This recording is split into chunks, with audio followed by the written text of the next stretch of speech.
नमस्कार, मी हिमगौरी तुमचे खूप खूप स्वागत करत आहे माझ्या यूट्यूब चॅनलवर।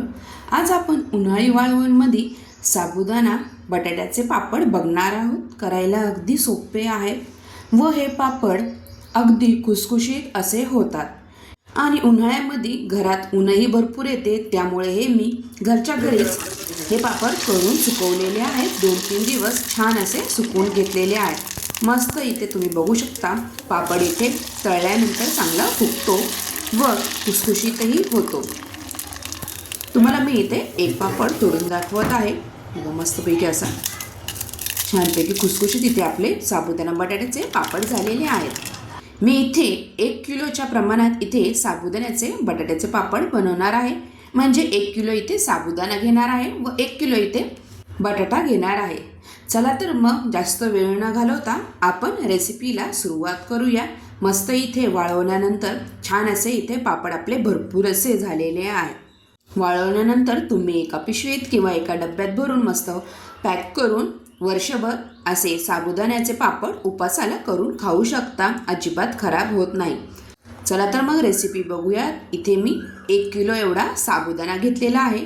हे 1 किलोचं एवढं पातेलं आहे, त्याच मापाने मी इथे साबुदाणा पूर्ण भरून घेतलेला आहे। आता रात्री आपल्याला हा साबुदाणा स्वच्छ धुवून घ्यायचा आहे। आता 2 पाण्याने मी हा साबुदाणा चांगला धुवून घेतलेला आहे व त्यामध्ये साबुदाणावरती खालपर्यंत भिजेल एवढं वरपर्यंत थोडंसं पाणी ठेवलेलं आहे। तर ह्या पाण्यामध्ये रात्रभर इथे साबुदाणा आपल्याला चांगला भिजून द्यायचा आहे व दुसऱ्या दिवशी सकाळी तुम्ही बघा छान असा भिजला गेलेला आहे, मऊसूद असा इथे साबुदाणा आपला झालेला आहे। आता मोठं असं पातेलं घ्यायचं आहे त्यात आपल्याला, जेणेकरून आपल्याला साबुदाणा चांगला मिक्स करता येईल। आता इथे ज्या पातेल्याने मी साबुदाणा घेतला होता मोजून, त्याच पातेल्याने आपल्याला 5 पट इथे पाणी टाकायचं आहे। तर मी 5 भांडे इथे पाणी टाकलेलं आहे। आता पाण्याला उकळी आणून द्यायची आहे, त्यासाठी झाकण लावून ठेवलेलं आहे, जेणेकरून उकळी चांगली येईल इथे लवकर। आता हे बटाटे घेतलेले आहेत 1 किलो, स्वच्छ धुवून घ्यायचे, आधी साली काढून घेतलेले आहेत। आता हे किसणीने मोठ्या ह्याच्या किसणीने मी किस करून घेणार आहे। तर सगळ्या बटाट्याचा मी इथे किस करून घेणार आहे। अशा प्रकारे आपल्याला ह्या बटाट्याचा किस करून घ्यायचा आहे। तर सगळे बटाटे इथे किसून झालेले आहेत, तोपर्यंत आपल्याला साईडला पाणीही उकळत आहे। तर छान इथे बटाटे आपल्याला किस झाल्यानंतर 2-3 पाण्याने चांगलं स्वच्छ धुवून घ्यायचं आहे, जेणेकरून बटाट्याचा जो स्टार्च असतो तो निघून जाईल। तर बघा पाण्यालाही उकळी आलेली आहे। तर पाण्याला उकळी आल्यानंतर आता इथे आपला साबुदाणा आपण जो भिजवलेला होता तो साबुदाणा आपल्याला ह्या पाण्यामध्ये टाकायचा आहे। तर थोडा थोडा करून मी सगळा साबुदाणा ह्या पाण्यात टाकून देणार आहे। आता तुम्ही बघू शकता साबुदाणा टाकल्यानंतर पाणी थोडंसं थंड होतं। आता गॅसची आच आपल्याला मोठीच ठेवायची आहे। तर मोठ्या आचेवरच हे आपल्याला साबुदाणा शिजून घ्यायचा आहे। आता पळीने सारखं हलवत राहायचं आहे, जेणेकरून खाली साबुदाणा लागू नये म्हणून। आता इथे मी चवीनुसार मीठ टाकत आहे। आता वाळवण्याचे पदार्थ म्हटल्यावर इथे मीठ तुम्ही जास्त टाकू नका, कारण का वाळल्यानंतर इथे वाळवण्याचे पदार्थ खारट होऊ शकतात, त्यामुळे इथे आपल्या पापड्याही खारट लागतील तळल्यानंतर, त्यामुळे मीठ कमी असलेलेच बरे असतात। आता इथे मी चिली फ्लेक्स म्हणजे मिरच्या असतात वाळवलेल्या, त्या मिरच्या वाटून टाकलेल्या आहेत। ते तुम्ही इथे हिरव्या मिरच्याही वाटून यामध्ये टाकू शकता आणि तुम्ही जर उपवासाला जिरे खात असाल तर यामध्ये तुम्ही जिरेही टाकले तरीही चालतील। आता इथे आपल्याला साबुदाणा ट्रान्सपरंट होस तोपर्यंत इथे शिजून द्यायचा आहे। तुम्ही बघा आता साबुदाण्याचा काचेसारखा इथे होत चाललेला आहे। तर साबुदाणा शिजत आल्यानंतर इथे आपल्याला आपण जो बटाट्याचा किस केलेला आहे तो किस यामध्ये टाकायचा आहे, कारण का इथे तुम्ही बटाट्याचा किस आधीच साबुदाण्याबरोबर टाकला तर लवकर शिजेल, कारण का बटाटा हा आपण किस करून टाकल्यामुळे लवकर शिजतो। त्यामुळे इथे साबुदाणा शिजत आल्यानंतर इथे बटाट्याचा किस आपल्याला टाकायचा आहे। आता इथे थोडंसं झाकण लावून तुम्ही इथे ठेवलं तरीही चालेल, शिजल। तर इथे परफेक्ट आपला साबुदाणा बटाटा शिजला आहे की नाही ते बघण्यासाठी तुम्हाला मी इथे दाखवते।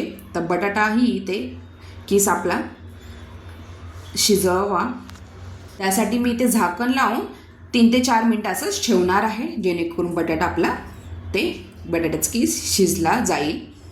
तर बघा इथे तर 5 मिनटं मी असंच ठेवून दिलेलं आहे. तर साबुदाणाही आपला ट्रान्सपरंट होत आलेला आहे आणि बटाटाही शिजत आलेला आहे.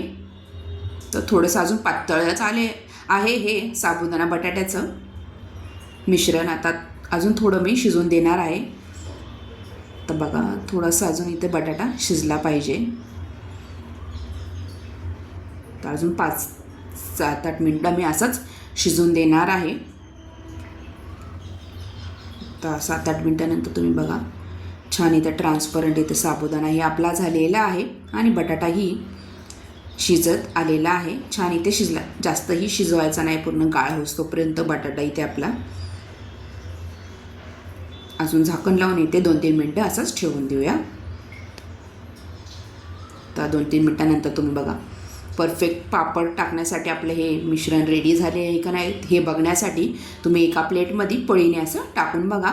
पूर्ण पसरत आलं असेल तर अजून शिजवून द्या, घट्ट होऊन द्या. आणि तर बघा परफेक्ट इथं आपलं पापड टाकण्यासाठी हे मिश्रण रेडी झालेलं आहे. तर गॅस बंद करून थंड झाल्यानंतरच तुम्ही बघा इथं पापड टाकायला घेतलेले आहेत. जास्त गरमही तुम्ही प्लॅस्टिकच्या पिशवीमध्ये हे पापड टाकू नका. आपण प्लॅस्टिकमध्येच हे टाकणार आहोत, कपड्यावर वगैरे टाकायचं नाही आपल्याला, नाहीतर कपड्याला चिटकून बसतात. अशा प्रकारे प्लॅस्टिकच्या पिशव्या घ्या, घरात उपलब्ध असतील त्या. तर मी डीमार्टच्याच पिशव्या स्वच्छ धुवून पुसून घेतलेल्या आहेत, त्यावरच हे पळी पापड टाकलेले आहेत साबुदाणा बटाट्याचे. आता बघा घरातच सकाळी लवकर ह्या पापड्या टाकून घेतलेल्या आहेत आणि सकाळी ऊन येतं आणि दिवसभर फॅनखाली इथे आपले छान इथं पापड्या थोड्या अशा सुकल्या जातात. तुम्ही संध्याकाळी पलटी करून दुसरी बाजू रात्रभर इथे पापड्या आपल्या सुकल्या जातात आणि दुसऱ्या दिवशी पुन्हा तुम्ही अशा प्रकारे उन्हात ह्या पापड्या 2-3 दिवस चांगल्या सुकवून घ्या. कारण का आपण वर्षभर हे वाळवणीचे पदार्थ करत असतो, त्यामुळे ऊन दिलेले कधीही चांगले. त्यामुळे मी 2-3 दिवस छान असे उन्हातच घरात खिडकीपाशी ऊन आल्यावर ताटलीमध्ये किंवा घमेल्यात अशा पापड्या ह्या सुकवून घेतलेल्या आहेत. वर्षभरासाठी आपण उपवासासाठी हे साबुदाणा बटाट्याचे पापड केलेले आहेत.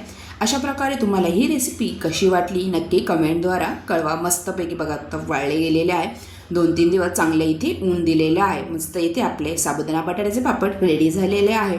तुम्ही हा व्हिडिओ शेवटपर्यंत बघितल्याबद्दल तुम्हा सगळ्यांचे खूप खूप धन्यवाद. व तुम्हीही ह्या उन्हाळ्यामध्ये अशा प्रकारे साबुदाणा बटाट्याचे पापड नक्की करून बघा.